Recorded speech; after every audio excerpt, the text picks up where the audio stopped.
but they couldn't go to trial because it was an absolute disaster because they didn't know their way around a jury or a trial because they'd never been in one or had been in very few. And that isn't limited to defense or being a plaintiff's lawyer. I remember when I was on a bench, we had a DA that was the district attorney who got appointed was 2.5 hours late to his swearing in. Why? He'd never been to the criminal justice center. They had to go find him and bring him because he didn't know where to go. Wow. But he was the new DA.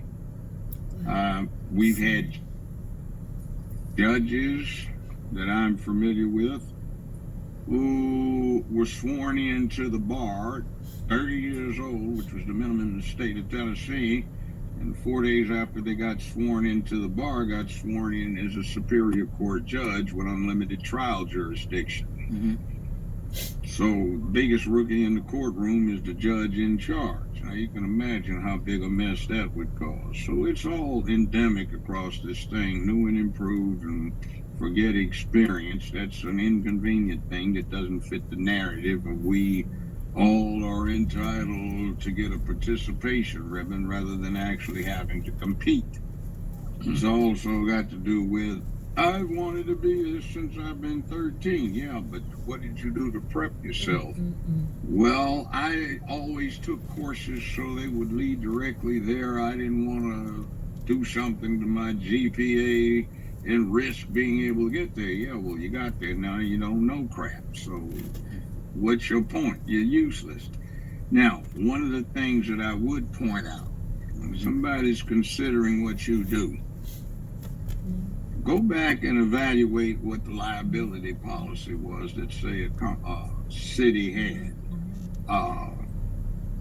Then go back and look at what's been done. Now, black people don't appreciate their expertise in things, but there's a gentleman by the name of Willie Gary.